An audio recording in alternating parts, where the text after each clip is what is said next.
Today we will be reviewing Cvent Site Designer. So that's your event website as well as the registration process. To do so, I've logged into Cvent and I will navigate to an event I've recently been playing with. So my recent items in this top right corner, and I'll check out this test event.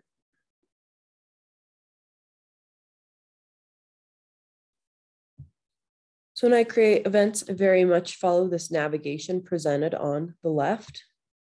It serves as the right order to go through things. So those general components, we've already set up our event information just when you initially configured your event. But if you ever do need to change the title or the description, date of your event, that's where you would do that. You can also enable additional event features, like if you want sessions for your event or speakers, that's where you'd enable that. There's also event settings if you do need to share your event with others who you're collaborating with at CU who have a Cvent license. You could do that there.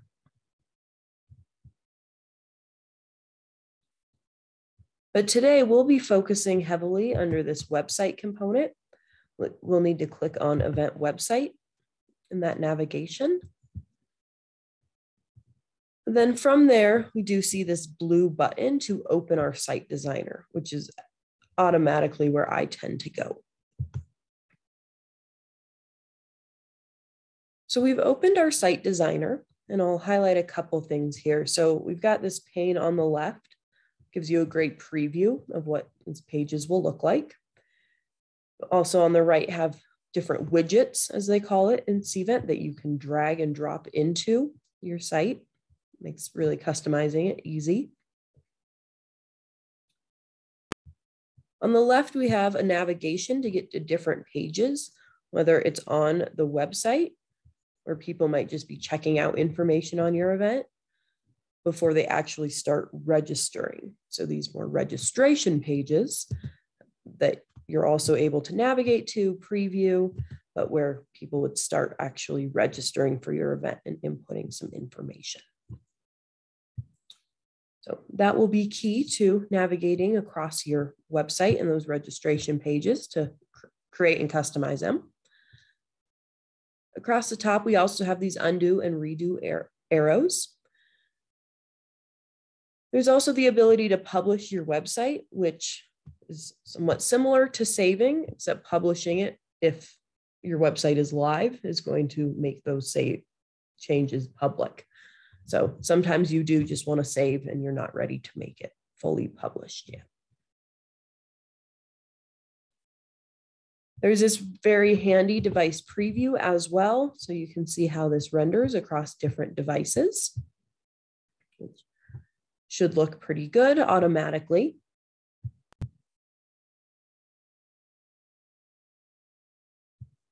There's also hidden up here in these ellipses that you can, one, validate your website, see if there's any soft or hard errors that might prevent you from publishing it, as well as this version history. So I like to get in the habit of using that save button frequently.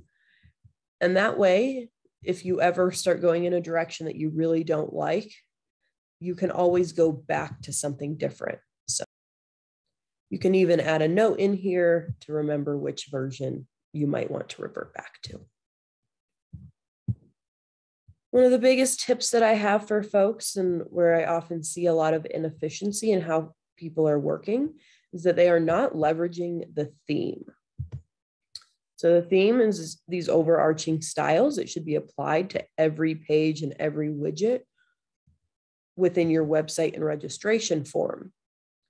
So there's a lot that you can control at this theme level, including the fonts that are carried across your event and the colors that are being used within all of these components, as well as many other things. So I do encourage you to poke around here to really customize your event form. And like I said, that's a really easy and quick way to make a big impact across all of your pages. So not only is it the fastest way to do it, it's going to be the most consistent. And so what I often see individuals doing that I do not encourage is going into every single block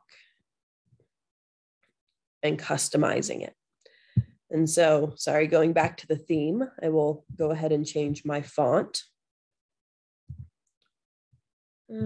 Let's go with Arial so we can really see that, right? It was carried across all of those components, so super simple. But I often see folks do it where they go into every individual widget and they start customizing. And do I want to change the widget, the label, the read-only text, the field? I know it's the label, but then changing that to one thing and then going into the next one.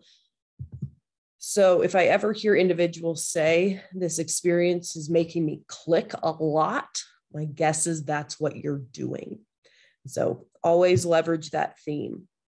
I hope to not complicate this too much. I ran through it in my head a little bit before this to make sure I don't perpetuate confusion here.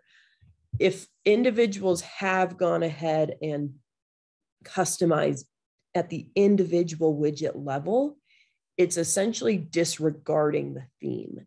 And so even at this point, if you were to come back and start using the theme, if you've been doing it incorrectly for a long time, it might not take. And so what I've had to do in the past, as I'm encouraging people to really use the theme as it should be used, they might need to go into these widgets and kind of undo the customization that they've done. And so there's this reset widget style button that just say, whatever I customize on this particular widget, just disregard it and go back to what's at the theme. And so that way, when I do use the theme, it's actually going to be applied to every single widget. So they can't have that customization in there. I hope that wasn't too confusing, but if you ever find that being the case, that your theme is not applying, that's generally my hunch, that you're going to need to go in here, customize, reset those widget styles. I also want to highlight that these different pages you may or may not need. So let's say this location, it's not an in-person event. So we don't want a map presented for this remote event. And so there are these gear icons on here to control these pages. In this case, I might just go ahead and hit this trash can, delete it entirely, but you could also just not display it. People wouldn't see it in that case, but there's some other options in here as well, like allowing access only via a web link or based on a registration type.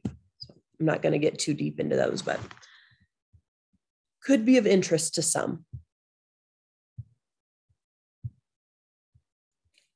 So some of those items that we did review, of course, leveraging that theme, the biggest tip and time saver, which might require you to reset those widget styles if you have taken those extra steps of customizing them at that individual widget level. We also looked at how you can duplicate widgets, same as how you would delete them, even duplicate them to another page if you wish. We looked up in the top right corner, those ellipses. We also had version history, the ability to add notes so you could really keep track of which versions were which. I've seen teams who collaborate on creating event forms together, that they use this as a means of collaborating, that maybe take notes on the last things that you added to it so that if somebody else comes in and they're wondering, oh, did Sally do those 3 things we discussed? They would actually see it communicated via those notes. We looked at how you can control pages at an individual level and even publish them at different times. So some individuals have used this in the past. They'll publish their website, but not their registration process. So you can't register for the event, but it's a great way to house a bunch of event information and build excitement before you do open registration.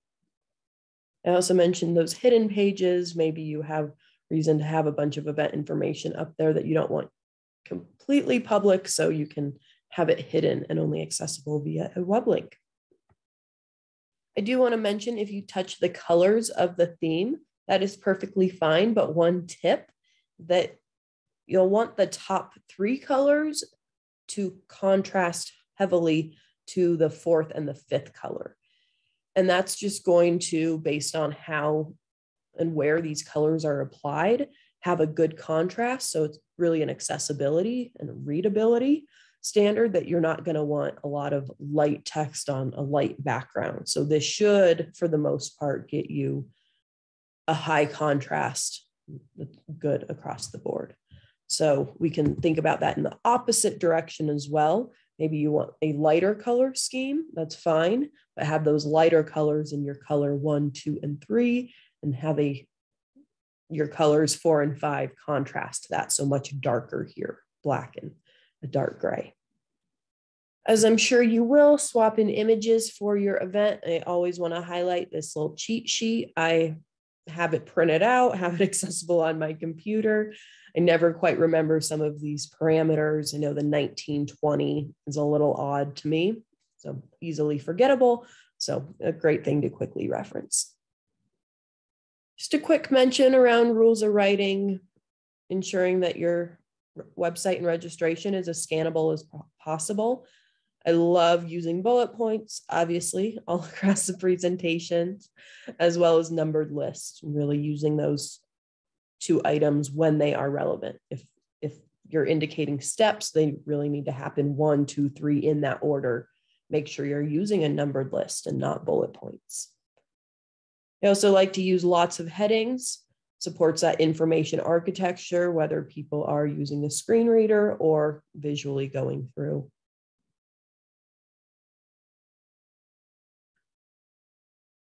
I also rely heavily on bolding text that is important, really can help draw the eye to certain components. Love giving descriptive names to buttons, like register now, avoiding generic kind of learn more, really describing that action that they're going to take. Most importantly, writing concisely. Oftentimes, you can see individuals wanting to fill space with text, and frankly, individuals aren't going to read it. So keep it simple. Instead of, would you like to save your changes? Save changes. Super simple. We'll highlight there are many visual widgets that you can add to your event website. It's very easy, but adds some additional components. Really makes it look like a professional website with little effort on your end. So if you have speakers for your event, adding those speaker details, having pictures of their faces, including their bio even, can be really useful. If you have sessions through your event, having that agenda presented to individuals, or the widget called an agenda at a glance, can be great information as well as a visual element. If you do have a long registration form, a progress bar is great on one psyche while they're going through it on the registrant side, but another visual element. You can also add the follow bar if you do interact with your registrants on social or want to. The countdown timer is great to give some sense of urgency. And for those in-person events, I think the location map is great. I appreciate that visual. And you can also add a button to a custom link to whatever you want, even if it's other things on your own website or something. So on the Cvent side, you would add those widgets by finding them on the right-hand side, either scrolling through or searching if you know the name of it, and then dragging it into the location that you want. So one example that I mentioned was the agenda at a glance, which is an awesome visual element. Will take you through those different days and times. But I also mentioned the countdown timer as well as the location map. You can add images and slideshows, as well as the follow bar that I mentioned. So do not hesitate on looking at these elements. And if you're curious at all, go ahead and drag it in here. See what it looks like if you're interested or not. Because if you're not, it's as simple as either undoing what you just did or just deleting it. I do think it's great. If I just automatically hit this X, it is going to encourage me to save, noting that I haven't done that yet. But I particularly am not interested in saving at this point in time.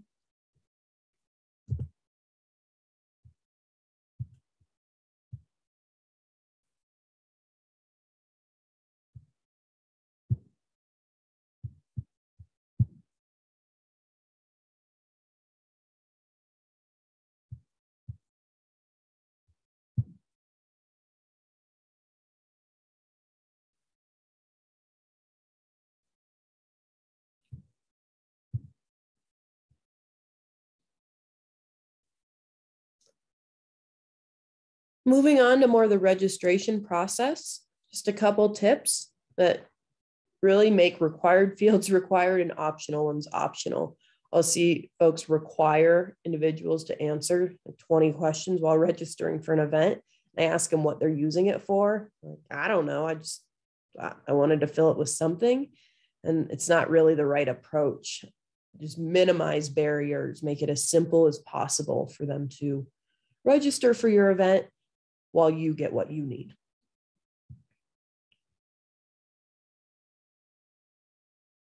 It's best to keep them in a single column, even though technically you can put them in a 2-column layout. And if you do have a very long form, question variety can be good, or that change it format can make it seem not as redundant. And another barrier would be asking questions that a registrant needs to search for. They got to get up. The odds that they might come back or get distracted are pretty high. They're not going to register.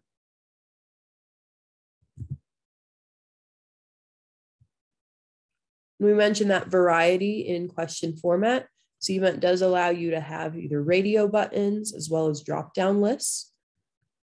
You can also have checkboxes if they need to select or have the option to select more than one. And there's also the ability to have text fields if they need to input either a short amount of text or up to a paragraph, really.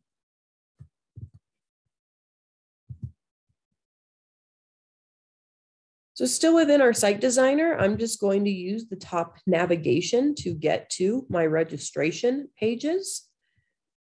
And it's named personal information.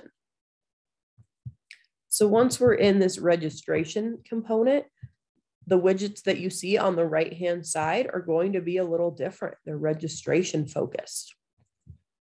So there are a lot of standard contact fields, which are just items been added to the system by users throughout the years, as well as custom contact fields. But underneath that is where you'll get to the questions that you can go ahead and drag in there: choice questions, text questions, even date and time questions, or if you need them to upload a file. So a lot of options in there depending on your needs. You'll notice all of our eComm templates have these accessibility accommodation questions built into our templates. So whether your event is in person or virtual, if an attendee does have needs around this, while it might not be the event planner's responsibility to fulfill them, we do want to make that experience as seamless as possible for that attendee. So knowing as far in advance as possible and getting them in contact with that individual at your campus can be really critical, and just avoiding that the day of the event and feeling like we might have failed them. I'm going to exit out of here, and I do just want to highlight one other kind of change that came with this new experience on the Home tab. The feature status. So registration is pending and the website is not live right now. But previously, this was all linked in one, that if you were launching your event, the registration and the website would be live. And they separated it out in the new experience. So you will need to launch both individually. But I mentioned this, one, it's good to know. But two, this is another way that you can actually launch your website without launching your registration. So if you're not ready to actually collect registration, you're not sure what questions you need to ask, or you want your sessions available, but they haven't been nailed down yet, you could still launch your website so people could see some information about your event. So just think about that in your event life cycle. Does your registration have to be open before your website is? The good news about this portion of the new experience, or the site designer specifically, is that it actually hasn't changed a lot. So we do have resources around this. We've been hosting trainings. Cvent's been putting out lots of resources around this, the site designer, for about 2 years. So we have lots of information. Highly encourage you look at that additional training. really valuable in diving in even further on certain components.